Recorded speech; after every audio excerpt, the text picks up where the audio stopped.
Hi guys, welcome to Keen TV and welcome to my first vlog. So today I'll be sharing with you some of my personal stock trading tips that I've learned from my experience in the past few years as a student trader. Just a disclaimer, I'm not a professional trader and I'm just a student that so happened the to be a stock trader. Na maalam.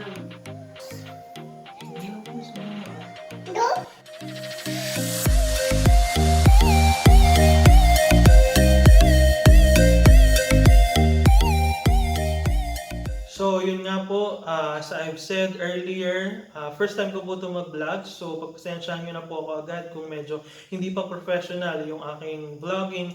And kung mapapansin nyo, may konting shadow kasi I don't have the equipment yet of a vlogger kasi this is my first time. However, I'm doing this to motivate those persons, especially the students kagaya ko, na gustong pumasok sa stock trading at makapagsimula pero kinakailangan lang ng konting tips and payo na magmo-motivate sa kanila to do their thing. So, let's start! So, tip number 1, choose your trading platform. Bakit mahalaga na piliin mo yung trading platform mo? Kasi yung trading platform na mapipili mo, siya yung magko-connect sa'yo sa Philippine Stock Exchange or sa stock market para makapag-trade ka. Kailangan mo yung platform na yon kasi kung wala yon, hindi mo magagawa yung gusto mong mangyari. And ako personally, I'm using Video Onomura. Bakit Video Onomura yung gamit ko? Kasi mas accessible siya and mas convenient siya sa akin, especially dahil estudyante pa lang ako.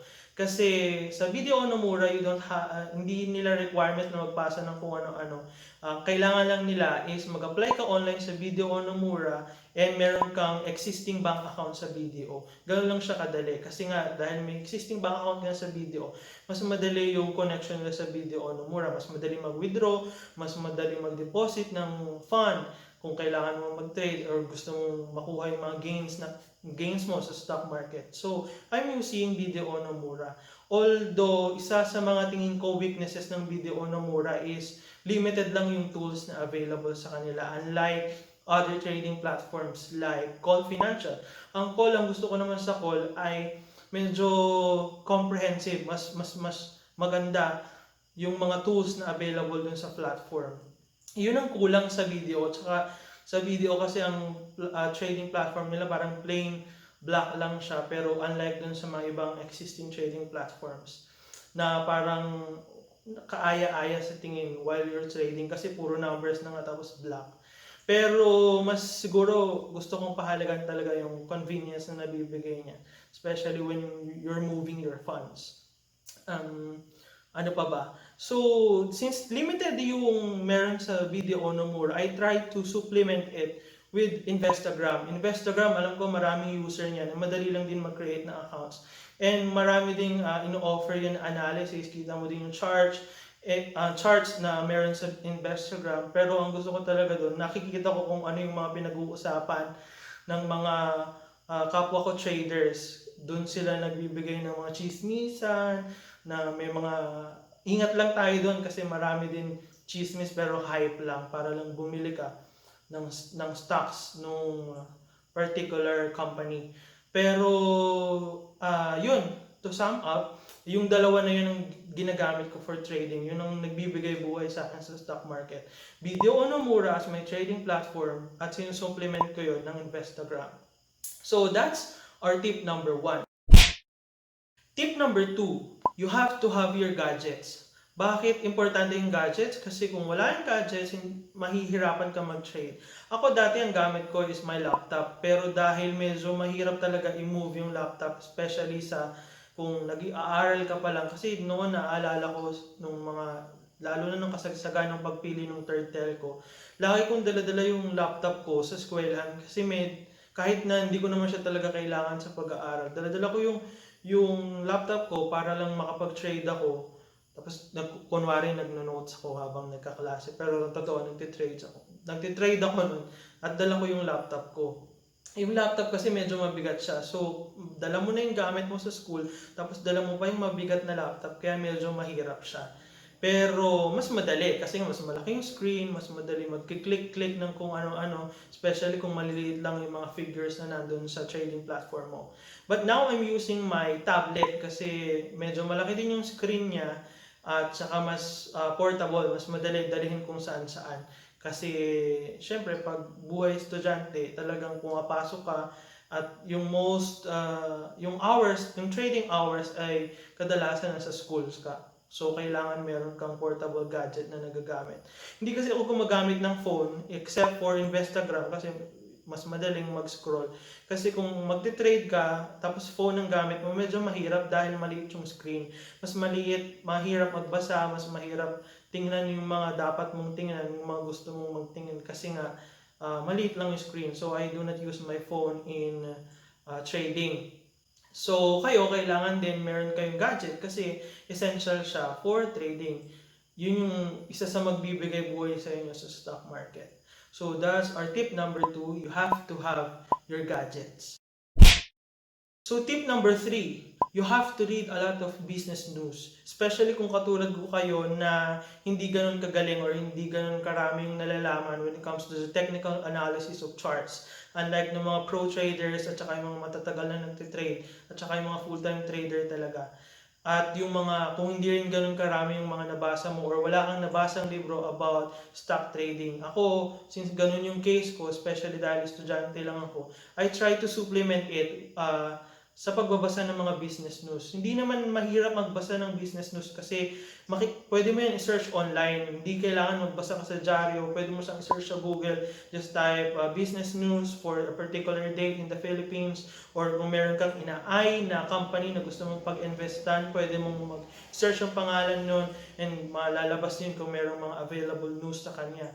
Madali kasi dahil yung mga business news na yun yung bibigay sa iyo ng idea sa mga future projects, existing projects ng company. So, kung maganda yung nakalagay dun sa business news, asahan mo na meron yung magiging effect sa stock. Pero kung negative naman yung mga nandun sa balita, asahan mo rin na may negative impact siya. Kasi yung mga news na yun, nakaka-apekto siya sa business dun sa company. Yun nga lang, kadalasan ng business news ay medyo late na lumabas. So, kailangan mo talagang, kaya ako, ginagawa ko, nag-search ako ng business news, tsaka nagtitingin din ako sa mga chismisan ng mga tao, ng mga traders doon sa Instagram and online, sa mga FB groups, yung mga ganyan. So, sumali kayo sa mga FB groups. And madali lang magbasa ng mga business news. Marami kang pwedeng pagkunan noon. Kailangan mo lang yung sipag at syaga sa pagbabasa nila. So that's our tip number 3. You have to read a lot of business news. So tip number 4. Turn your extra money or allowances into your capital sa stock market. Bakit ito mahalaga? Siyempre, kapag gusto mong mag-enter ng stock market, you will have to have your capital. Hindi kailangan sobrang laki agad ng capital na kailangan mo. Ako, I started with 5,000 tapos hanggang sa tumaas siya ng tumaas dahil marami akong tinipid na meals na baon, marami akong lunch na hindi kinain para lang makapag-ipon ako. Para makapag-ipon ako ng capital ko sa stock market. Kaya ganun talaga, kailangan mo mag-sacrifice if you want to venture in a new thing and kung gusto mong magkaroon ka ng rewards after doing that. After all, stock market, high risk pero high return din naman siya. So, kailangan mo lang mag-ipon, kailangan mo magtipid. Yung mga extra money, pag Pasko, binibigyan ka ng mga aming kaginaldo ng ninong at ninang mo. Kapag birthday mo, merong regalo na binibigay sa'yo. Sabihin mo, cash na lang dahil iniipon mo para makapag-start ka ng, makapag-trade ka sa stock market. Yun din ang kagandahan dun sa tulad nga na sinabi ko kanina, kung beginner ka lang sa pag-stock trading, mag-open ka lang ng video account, wala siyang nire-require na amount para makapag-trade ka.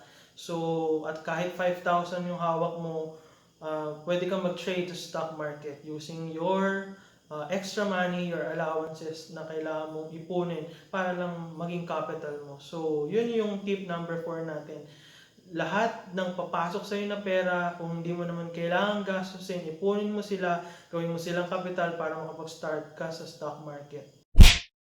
So tip number 5, ito siguro yung sa tingin ko pinaka-importante kung beginner ka at saka estudyante ka tulad ko na pero gusto mo mag-trade. Tip number 5, huwag kang titigil na mag-research and equip yourself with the basic accounting skills. Bakit ko to sinasabi?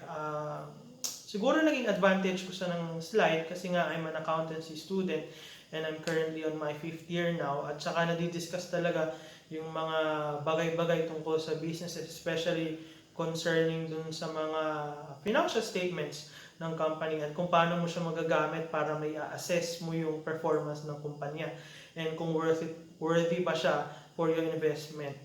Actually kasi syempre pag gusto mo mag-investor, isa sa mga responsibility mo, isa sa mga dapat mong gawin unang-una na ma-check yung financial performance, yung financial capacity at saka yung mismong kumpanya as a whole. So you have to do a research before mo pasukin yung kumpanya na yun, before ka bumili ng kahit na anong stock niya, no matter kung gaano man siya kamura at kung gaano man siya kadali na mabili. Kasi hindi porket 1 centavo lang yung stock na yun pero dahil ay ito mura, sige bibili ako ng madami niyang stock. Baka kasi magkaroon tayo ng ganong tendency without doing the proper research doon sa kumpanya. At hindi porket nakapag-research ka na initially before ka bumili, hindi mo na susunod-sunod. Kailangan mo pa rin sundan yon ng research. Kasi research ng research, huwag kang magsasawa, basa ng mga pwede mo mabasa. And sa tingin ko, kailangan mo din mag-aral ng slide ng basic accounting ng konti. Available naman lahat yan ng resources sa internet, sa YouTube, marami kang makikita ng tutorials para lang kahit papaano naiintindihan mo yung financial statements ng company. Especially nag-update yan, required sila ng PSE na mag-release ng kanilang financial statements quarterly para sa mga investor. So doon mo makikita kung ano yung performance ng kumpanya, magkano yung kinikita niya sa operations, magkano yung income niya, magkano yung income niya after tax, magkano yung retained earnings, or yung kung deficit ba sila or loss ba sila. Doon mo kasi makikita sa financial statements yun. Ano bang masasabi sa inyo ng financial statements? Kaya ako sinasabi na kailangan niyo mag-research kahit konti, kahit papaano para lang maunawaan yung financial statements. Dahil, syempre, yung financial performance, yan yung mahalaga sa iyo as an investor. Para makita mo kung kamusta yung performance ng kumpanya. Kasi kung pangit yung nandoon sa kanyang financial statements, yung kanyang financial performance, bakit ka mag-invest sa kanya? Kahit na 1 centavo lang yan, kung hindi worthy yung kanyang financial statements, yung kanyang financial performance. Especially kung for the past years yan yung nangyari sa kanya. Yun, yung makakatulong siya sa inyo ng mahalaga. So, my tip number 5 and my very important tip sa inyo is to do continuously your research about the company you want to invest with or the company na nakapag-invest ka na. Lagi mo siyang titingnan, lagi mong i-update yung sarili mo tungkol sa kanya kasi importante yun, mahalaga. Importante yun at napakahalaga. Importante na mahalaga pa no? Parang tinagalog mo lang yung English. Pero ini-emphasize ko lang yung importance niya kasi yun yung mag-i-indicate sa'yo kung hawak mo na yung stock tapos pangit ng performance, kung kailangan mo na bang ibenta, kailangan mo nang umalis bago mahuli ang lahat, or kailangan mo magdagdag ng mas marami pa kasi mas maganda yung performance niya. So do your research and equip yourself with basic accounting skill. Available yan sa internet. Napakadali mo siyang ma-access, napakadali mo siyang makukuha, ma-equip mo yung sarili mo dahil kailangan mo talaga yon. So that's our tip number 5.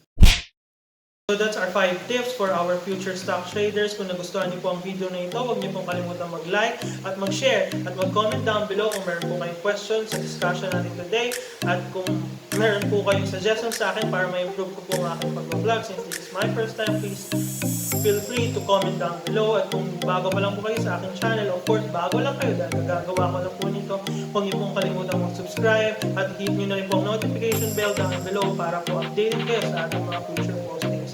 Maraming salamat po and see you on the next vlog. Bye-bye!